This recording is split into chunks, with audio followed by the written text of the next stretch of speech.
चले माता गोरा पे देखो मगन हो गए सडमरो बजाया भोलेनाथ ने माता गोरा रे मगन हो गए सडमरो बजाया भोलेनाथ। कहाँ से आए? अरे तो मानपुर से आए। मानपुर से आए? अच्छा, मानपुर में जस्ट मानपुर रहना है? नहीं, रहना तो अपना केसर विजय खाना सादलपुर है। अच्छा अच्छा। धार जिले। वास्तविक मतलब सच्चाई क्या है? सच्चाई ये है कि हमारा बुजुर्ग ही चले गए इसी मार्ग पे। अच्छा अच्छा। हाँ, हम भी जागरण करते आ रहे हैं। हाँ मतलब जैसे आपका कहना कि अपने जो बुजुर्ग पूर्वज हैं, है ना, वो मतलब ये कार्य करते आए हैं और यही कार्य मतलब जैसे बाप ने किया वैसे हम भी कर रहे हैं। बेटे भी करते हैं ना। ये बात मैंने बहुत बार सुनी है, पर एक बात ये थोड़ी जानना है कि वास्तविक में क्या हमारे पूर्वज, हमारे जो बाप दादा है, जिस मार्ग पे चले क्या वो मार्ग सच्चा है क्या? मतलब ये भी हमको थोड़ा जानना जरूर है, क्योंकि ये एक परंपरा चलती आई है, पर बाकी वास्तविक में क्या सच्चा मार्ग था क्या वो जिसके ऊपर हमारे बाप दादा चले? तो मार्ग तो बाबूजी सबके अलग अलग बने हुए हैं। हाँ, मार्ग ये सब ने अपने अपने हिसाब से बनाया है ना, पर वास्तविक में जो सच्चाई का मार्ग है उसके करीब कोई आना नहीं चाहता है। देखते हैं कि मतलब भगवान है ना, जिसके नाम का हम बखान करते हैं, भजन करते हैं, है ना, जो भी, वो किस प्रकार का है, मतलब कैसा है? अच्छा रहता है बाबूजी। नहीं नहीं, अच्छा तो है, वो तो अच्छा ही है, उसके कर्म अच्छे हैं, वो उसकी दया अच्छी है ना, हर एक काम बनाने वाले के अच्छे हैं। बाकी मतलब क्या हम ये वास्तविक देख सकते हैं कि भगवान जो होता है उसको भी कुछ वस्तु की आवश्यकता पड़ती है? पड़ती है लेकिन। अच्छा अच्छा, मतलब भगवान को भी रोटी की आवश्यकता पड़ती है? भगवान है तो भगत की जरूरत होती है। नहीं नहीं, वो तो ठीक है, भगवान को मतलब रोटी की ज़रूरत होती है, दान दक्षिणा की ज़रूरत होती है क्या, ये मतलब मैं पूछना चाहता हूँ। वो तो परम पिता है, उनको क्या चीज़ की जरूरत है वो तो। मतलब वो तो परम पिता है ना, उसका कोई परम नहीं, वो सबका सबसे परम है, उसकी कोई सीमा नहीं है। और दूसरी बात अगर देखा जाए तो आज दुनिया में मतलब इसी प्रकार से एक रास्ता चल रहा है जिसके ऊपर लोग अलग अलग प्रकार से अपने अपने हिसाब से भगवान को मतलब अपनी इच्छा से चुन लिया है। तो मतलब मैं जानना चाहता हूँ मतलब बहुत सारे लोगों से, ये मैं आपके ऊपर ऐसा नहीं सोच रहा हूँ कि आप क्यों ये करते हो, बाकी आपको भले ही सच्चाई अगर पता नहीं हो, पर वास्तविक में जो भी भगवान के नाम से कुछ दान दक्षिणा मांगना, तो मैं ये बात जानना चाहता हूँ। बहुत सारे लोगों से पूछा है कि भाई भगवान है किस प्रकार का, जिसको मतलब फेरी की ज़रूरत पड़ती है, जिसको दान दक्षिणा की आवश्यकता पड़ती है, जिसको बहुत सारी ऐसी वस्तु है जो इंसान को ज़रूरत है, वो चीज़ परमेश्वर को भी मतलब आवश्यकता है। तो वो क्या हमारे जैसा है या फिर कोई जानवर जैसा है, पेड़ पौधे जैसा है, पत्थर जैसा है, मतलब कैसा है वो, उसको देखना चाहते हैं, उसका दर्शन करना चाहते हैं। तो हम भी तो देखें कि उसका क्या है, मतलब वो कैसा है। आप भी देखो, भगवान के भगत हो, ठीक है, तो आप मतलब जो भी एक गीत के माध्यम से जो भी आप मतलब से ये प्रचार कर रहे हो, तो मतलब आप ये दर्शा रहे हो कि भगवान कैसा है, उसका प्रेम कैसा है, वो क्या है ना। तो आप पूछ रहे ना सर जी, वो आपकी बात सहमत है, हम भी आपकी बात से। अच्छा अच्छा। बाकी हम भी कोई भगवान के भाई तो है नहीं, तो आपको पूरा इतिहास नहीं नहीं, भगवान का जो भगत होता है वो तो देखो, एक गुरु की दिल की बात एक चेला ही समझ सकता है ना, क्योंकि वो उसकी भक्ति करता है, और जो चेला है वो है तो गुरु की भावना को समझेगा, और गुरु जो है वो चेला के मन की भावना को समझता है, जानता है। ये गुरु और चेला में ऐसा अंतर है कि मतलब गुरु एक चेले से प्रेम करता है कि मेरा चेला मतलब वफादार है, ईमानदार है और अच्छा है, और चेला का फर्ज ये है कि गुरु की आज्ञाओं का पालन किया जाए। गुरु को जब ठीक तरीके से इंसान जानेगा तब तो उसके पीछे हो लेगा वो, है ना। तो जो भी मतलब बात है, तो इसके विषय में थोड़ी चर्चा करना चाहते हैं, मतलब सच्चाई क्या है, तो इसके विषय में आप अगर जानते हैं तो मतलब बताओ, थोड़ा जानना चाहते हैं, मतलब यूँ बस हम तो इतनी बातें जान ले, इतना ही बहुत है बाबूजी। सच्चाई क्या है। मतलब दुनिया में भगवान की अगर बात करें तो अभी जैसे आपने कार्तिक, गणेश, भोलेनाथ की जो कथा सुनाई है ना, कि वो भी साथ चले, तो कार्तिक और भोलेनाथ और शिव जी, जो भी मतलब ये जिनको मतलब आज लोग जिनके पीछे चल रहे हैं, जिनकी सेवा कर रहे हैं, तो इसको विषय अगर देखें तो क्या वास्तविक में ये भगवान थे? मतलब इनकी चर्चा करें तो आपको थोड़ी ठेस भी पहुंचेगी, जैसा ऐसा लगेगा कि यार ये कैसी बात है, पर वास्तविक में क्या ये भगवान थे?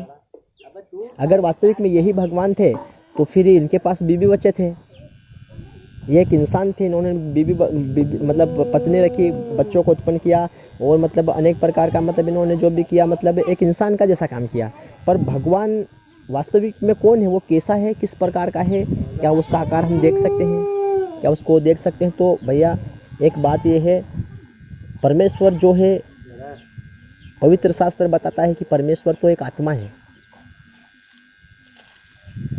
अब आत्मा या हवा किधर से आ रहे किधर को जा रहे हैं किसी को पता नहीं कि वो कैसा है ना। बनाने वाले को हम खुद, अभी दुनिया का एक रीति रिवाज, एक परंपरा है कि इंसान आया है वापस जाएगा, आएगा जाएगा, आएगा जाएगा, कोई इस नियम को कोई बदल नहीं सकता है, इंसान अपनी मर्जी से बदल नहीं सकता। पर अगर सच्चाई को अगर जान सकते हैं तो एक सच्चाई ये है कि परमेश्वर तो एक आत्मा है, ठीक है, और आत्मा का कोई आकार नहीं होता। वो ना तो पेड़ के समान है, ना जानवर के समान है, ना मूर्ति के समान है, ना किसी प्रकार का उसका मतलब ऐसा नहीं है ना। आत्मा यानी आपके अंदर बोल रहा है, मेरे अंदर बोल रहा है, और जो भी मतलब हमको ये मतलब आवश्यकता पड़ती है फेरे की, दान दक्षिणा की, तो ये एक इंसान को आवश्यकता है इन चीज़ों की, और मतलब ये है तो सही। तो इसको हम भगवान का नाम को आगे रखकर मतलब उसके नाम से ये नहीं मांग सकते, मतलब अपने आवश्यकताओं को पूरा करने के लिए भगवान के नाम को बदनाम नहीं कर सकते हैं। सही बात है, क्योंकि देखो उसको ज़रूरत नहीं है किसी चीज़ की, वो तो देने वाला है, लेने वाला नहीं। दूसरी बात ये है कि सच्चाई तो एक ही है भैया, बाइबल बताती है, पवित्र शास्त्र में बाइबल को पढ़ता हूँ और मैंने हर एक धर्मशास्त्र को पढ़ के देखा है, उसमें से कुछ बातें निकाली, गीता, कुरान, ज्ञान गंगा, है ना, ये सारी जो पुस्तक इनमें से देखा तो सच्चाई कहीं नहीं मिली। पर जब पवित्र शास्त्र में जाकर देखते हैं तो परमेश्वर एक आत्मा है, और आत्मा वो परमेश्वर का आत्मा है जो जिसके शब्द से सारे सृष्टि का निर्माण हुआ। दूसरी बात है, उसमें इस प्रकार की भी बात लिखी कि सब ने पाप किया, सब मनुष्य पापी इस दुनिया में, सब ने पाप किया और परमेश्वर की महिमा से रहित है। तो अब परमेश्वर की महिमा से रहित है तो उद्धार का मार्ग देखो, इस जीवन में हिंदू, मुसलमान, सिख, ईसाई एक लोग धर्म को लेके चलते हैं, ठीक है, ये फालतू की बात है। पर जब सच्चाई के पास आते हैं तो परमेश्वर ये बात का प्रचार करता है कि सबने पाप किया, परमेश्वर की महिमा से रहित है। तो भैया पवित्र शास्त्र तो ये बताता है कि सबने पाप किया। अब इस पाप से मुक्ति का मार्ग कौन सा है? उद्धार का जो मार्ग है, उस मार्ग में चलने के लिए बहुत कम लोग हैं जिसमें प्रवेश कर रहे हैं। क्या हमारी ज़िंदगी यही है कि हम खाए पिए और मर जाएं? नहीं, कुछ तो हमारा लक्ष्य है, परमेश्वर हमसे कुछ चाहता है, परमेश्वर पिता हमसे प्रेम करता है और उस प्रेम के बदले हमारी आत्मा को बचाना चाहता है। मैं आपको ये प्रचार शॉर्टकट में से लेकर रहा हूँ क्योंकि आप जो भी करो मैं आपको मना नहीं करता हूँ, ठीक है, आपके ऊपर दोष नहीं लगाता हूँ, कोई दिक्कत नहीं। आप हमारे यहाँ तो हम आपको खाना खिला सकते हैं, हम आपको पानी पिला सकते हैं, जो भी है ना, और आपको हम भाई समझकर, आप बड़े भाई समझकर आपकी मदद जो भी कर सकते हैं आपकी आवश्यकता के अनुसार। बाकी एक बात यह है कि आप थोड़ा इस संसार से हटकर अपनी आत्मा के ऊपर ध्यान देना, क्योंकि भैया आत्मा का उद्धार और मोक्ष होना बहुत जरूरी है। अगर आत्मा ये वास्तविक में सच्चाई को नहीं जान पाए तो यह आत्मा पाप के कारण नरक में मिलेगी। और अगर सच्चाई को जान गए हैं कि परमेश्वर वास्तविक में एक आत्मा है और उस परमेश्वर को अगर जान जाएंगे तो हमारा अनंत जीवन स्वर्ग में है। और दो ही स्थान है, पंडित ब्राह्मण के कहने से हमारे आत्मा का उद्धार नहीं होता है। आत्मा नहीं पीती तो आत्मा जो बोलने वाला है कभी नहीं मरता है, आपको पता है, कभी नहीं मरती। और इसी आत्मा को मतलब एक परमेश्वर के राज्य में पहुंचाने के लिए एक सच्चा परमेश्वर को पहचानना बहुत ज़रूरी है। तो सच्चा परमेश्वर कौन है? परमेश्वर एक आत्मा है। अवश्य है कि उसकी भक्ति करने वाले लोग आत्मा और सच्चाई से आराधना करें, है ना। भक्ति करने वाले, दिखावा काम नहीं कि जैसे कि वहाँ मंदिर है तो वहाँ पर पूजा पाठ कर दे, बकरा काट दिया, कोई मुर्गा मार दिया, मिठाई चढ़ा देना, ये दिखावा नहीं, आत्मा से भक्ति होना चाहिए। दूसरी बात ये है कि परमेश्वर को हमारे पापों को प्रायश्चित करने के लिए, हमारे पाप को क्षमा करने के लिए एक बहुत बड़ा बलिदान देना पड़ा। आज के समय में कोई व्यक्ति पाप कर देता है तो एक कुकड़ा, मुर्गा, बकरा काट के मतलब उसके पापों की क्षमा मांग लेते हैं लोग, या फिर कहीं नदी नाले में नहाकर मतलब वो कि मेरे पाप धुल गए। नहीं भैया, ऐसा नहीं है। पाप इंसान के खून में है ना। मैं थोड़ा समय ले रहा हूँ आपका, 5 मिनट और भी थोड़ा वेट करना। तो इंसान का पाप काहे में? खून में है, पैदा ही पाप से हुआ है। नज़र से पाप कर देता है, कर्म से पाप कर देता है, सोच विचार से पाप कर देता है। और ऐसे पाप को दूर करने के लिए परमेश्वर पिता को अपने पुत्र को स्वर्ग से संसार में भेजना पड़ा भैया। और वो पुत्र प्रभु यीशु मसीह है। ये मैं धर्म का प्रचार नहीं कर रहा हूँ, जाति का प्रचार नहीं कर रहा हूँ, क्रिश्चियन लोगों का प्रचार नहीं कर रहा हूँ, ईसाई लोगों का प्रचार नहीं कर रहा हूँ। ये ईसाई होंगे उनके धर्म का होंगे, क्रिश्चियन होंगे उनका धर्म का, कैथोलिक उनका धर्म का। बाकी प्रभु यीशु कौन है? वो जगत का उद्धार करता है, वो परमेश्वर का एक लौता पुत्र है। वो आया था संसार में हमारे पाप के लिए, मारा गया, सूली के ऊपर चढ़ाया गया, गाड़ा गया, मुर्दों में से तीसरे दिन जी उठा, आज भी जिंदा है। जब उसके नाम से आप संकट में पुकारो, बाइबल बताते हैं कि संकट के समय तू मुझे पुकार, मैं तुझे छुड़ाऊंगा, तू मेरी महिमा करेगा। तो ये एक उद्धार का मार्ग यही है कि हम परमेश्वर के पुत्र यीशु मसीह के नाम पर विश्वास करें, वो हमारे पापों को क्षमा करेगा और हमको उसके राज्य में पहुंचाने में मदद करेगा। हमारे पाप के लिए आया, इस संसार में पाप का क्षमा के लिए कोई बलिदान नहीं है, सिर्फ यीशु मसीह को छोड़कर। तो भैया एक उद्धार का मार्ग यही है कि प्रभु यीशु शांति का मार्ग है, मुक्ति का मार्ग है और स्वर्ग का द्वार है। वो आया था एक साधारण इंसान बनकर, है ना। और जैसे लोग बोलते हैं ना कि आपने सुना कभी कोई अपने पाप के लिए मरा क्या? किसी ने कहा कि जा तेरे पाप क्षमा हुए? किसी ने नहीं कहा। सब गुरु बनना चाहते हैं लोग, चेला बनना कोई नहीं जानते। तो ये कि आप सच्चाई को जरूर जानना, आप अपने आत्मा को बचाना जरूर। प्रभु यीशु मसीह के नाम पर ईमान लाकर विश्वास कर आप प्रभु यीशु के नाम पर जब विश्वास करोगे तो आपका धर्म चेंज नहीं होगा। ये बात आप ध्यान से सुना, आपका धर्म चेंज नहीं होगा, परंतु आपका मन परिवर्तन होगा, आपका जीवन परिवर्तन होगा, आपका जीवन का उद्धार होगा, आपकी आत्मा का उद्धार होगा।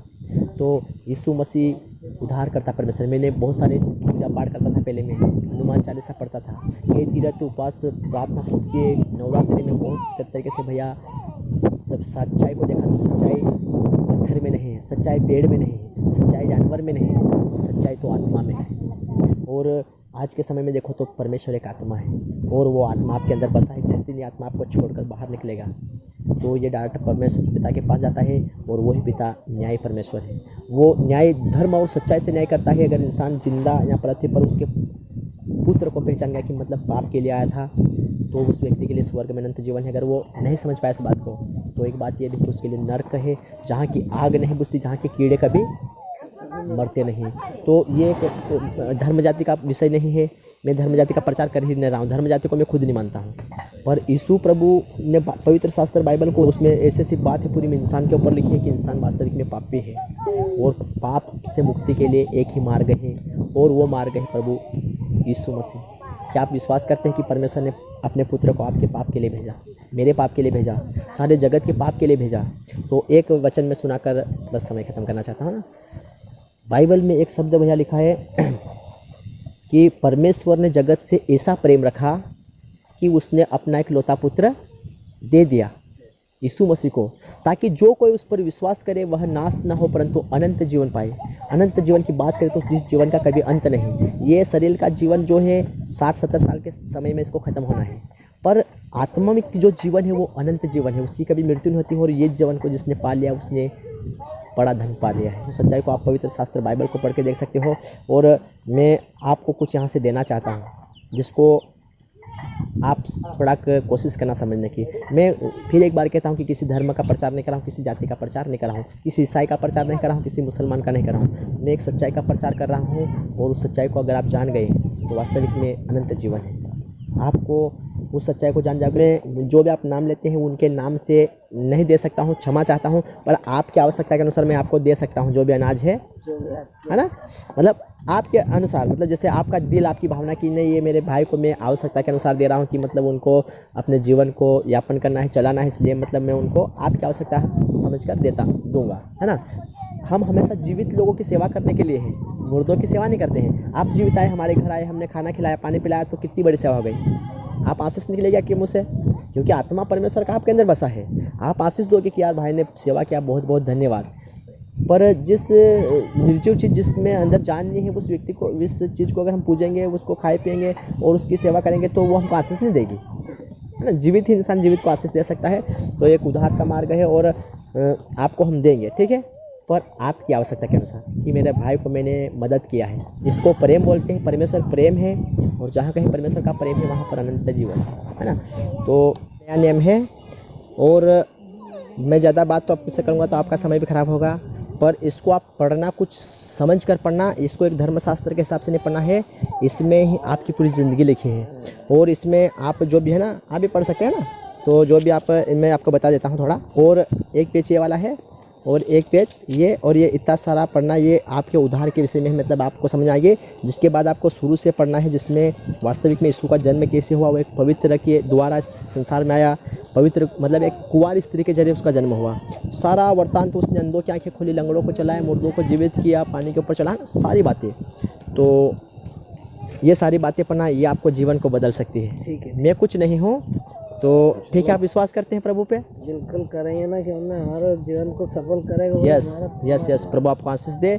आप प्रभु यीशु को उद्धारकर्ता के रूप में स्वीकार किया है अपने, मतलब आपने प्रभु की बात सुनी, प्रभु आपके साथ में है। तो परमेश्वर पिता आपको आशीष दे, बहुत आशीष दे। बाकी ये जो हमने दिया है ये कुछ नहीं, इससे बढ़कर आपके लिए ये है। इसको आप गलती से भी ऐसा मत सोचना कि यार हो सके इसको रद्दी में फेंक दे, कहीं जला दे या कर दे, बस कि इसको एक आदर के जीवन में, अगर ये जीवन का मार्ग है, इसको अगर आपने पढ़ लिया और पूरी तरह से समझ लिया तो मैं सच कहता हूँ कि आपका अनंत जीवन है। ठीक है भैया, ओके, जय मसीह की आशीष कर प्रभु। ठीक है ओके भैया, अच्छा सर। कुछ गलत तो नहीं लगा? नहीं बहुत अच्छी सारी बातें। ठीक है ओके ओके, हमारे जीवन में हर किसी बातें मिलेगी। बिल्कुल बिल्कुल।